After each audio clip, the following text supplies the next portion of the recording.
I'm just Nick, and this is the Red Titan delay.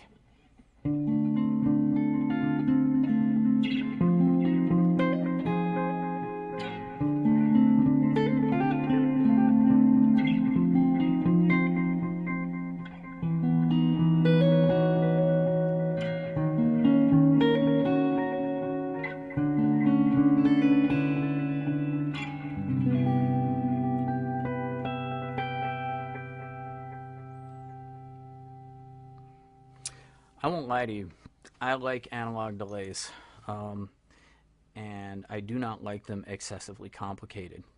And there have been a number of analog delays that have come out recently on the market that have huge flexibility and power, but way too many dials and switches on top of them. And they're really a pain in the ass to even consider using live, because you never know what's going to happen, and you have to pay a lot of attention to where your knobs and dials are, or you're going to get runaway feedback, or you're going to get a delay that's not present enough for you. What the folks at Red have done with the Titan is create a really powerful, great sounding analog delay with very, very simple controls.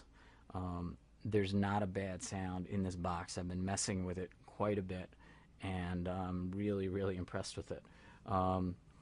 They've put 3 separate analog delay circuits, each with an 800 millisecond maximum delay time, into a reasonably sized box, and they've limited the controls to really just exactly what we need, which is a delay time, feedback, and delay level or mix control for each of the 3 delays. It's that simple. They've also provided a switch that allows us to determine whether these delays are in series, with the repeats of each feeding into the delay circuit of, the next delay circuit, or to put them all in parallel, which mixes all 3 of the delays together into one. The difference, which you'll see in a minute, is that in series you get a more pronounced, slightly more sort of intense effect, and the level's a little higher because the gain stage of each of these delay circuits is feeding into the next one. And in parallel you get a somewhat more subtle effect that you can get some amazing textures with, but they're going to function in a way that won't overpower what it is you're playing. So what I'm going to do here is show you how we can set up a 3-part delay sound with the delays in series.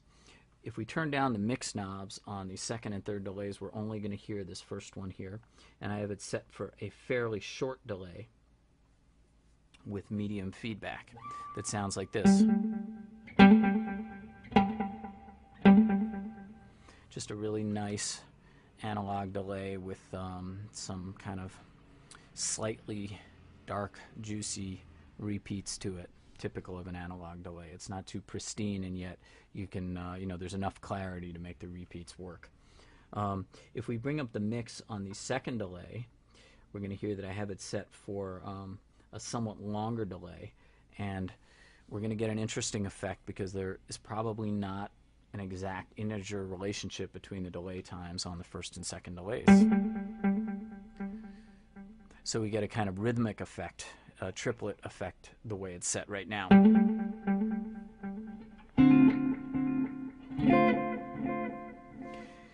When we add in the third delay circuit, which I have set for a longer delay, we're going to get even more temporal complexity.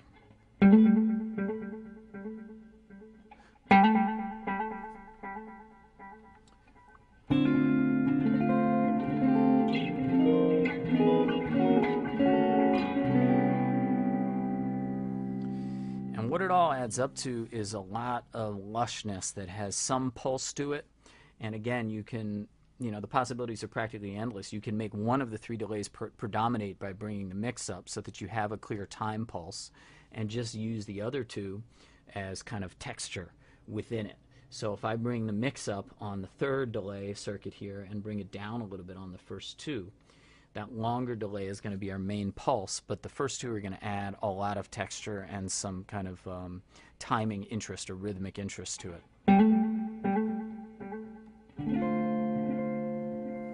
So this longer pulse is going to be our main delay as far as the timing feel of it. Now, what I really like about this parallel series switch is that whatever you're setting, even if it's fairly over the top, like this, that's a very rich and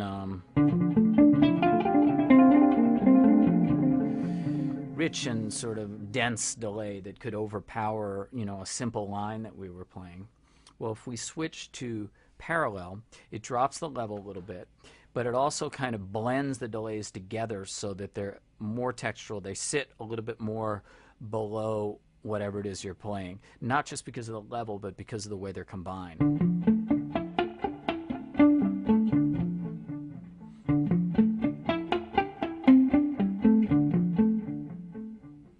So you still have a pulse and a clear repeat pattern, and you still have all that texture from the other two, but somehow they blend together a little bit less obtrusively. So there's huge possibilities here, but we haven't even talked about a second thing that makes this pedal really, really powerful, which is the fact that the folks at Red Witch included an effects loop. For those of you who haven't messed with a delay with an effects loop, you are in for a treat with this pedal. What an effects loop allows you to do on a delay pedal is send the repeats from the delay, or from, in this case, the 3 delays, through any effect you want. The dry signal remains as it sounds coming out of the guitar, but the repeats can have an effect applied to them. And we've got plugged into the effects loop on the Red Witch Titan a full-tone Deja Vibe, Univibe type effect that's going to give us some modulation on the repeats. We'll go back to series so that the effect is a little bit more pronounced, and you'll see what I'm talking about. You can hear the Univibe applied to the echoes, giving it a kind of a swirl and a richness. If we turn the speed way up to kind of an extreme setting, we get some other interesting tones.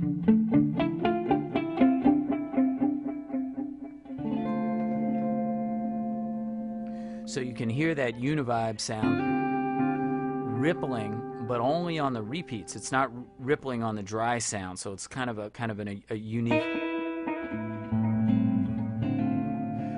type of effect where the dry sound is still very, very clear and very much what's coming off the guitar, but those echoes and repeats have a sort of Univibe sound to them. And you don't have to limit yourself to modulation effects in the effects loop. You could just as easily put in a really extreme fuzz or distortion and crunch up the repeats, or put in filter pedals. The possibilities are really endless, or chains of effects. You can really go crazy with this stuff, especially if you're working in a studio setting or home setting where you're trying to get some new sounds, some inspiring sounds. A delay with an effects loop is a very special and powerful and cool thing to have. So with that said, I gotta say, I really can't say enough good things about this pedal. It seems to me to be very well made, but above all, it's just a very, very well thought out, well implemented example of a analog delay with a lot of flexibility and power, but a lot of simplicity in its operation. And I definitely think that if you're into delays, especially with delays that can do cool and strange things, but you want them to be very easy and quick to operate, this is a great, great, great pedal to consider. And you can, of course, get it from Rock and Roll Vintage. Until next time, this is just Nick messing around with the Red Witch Titan.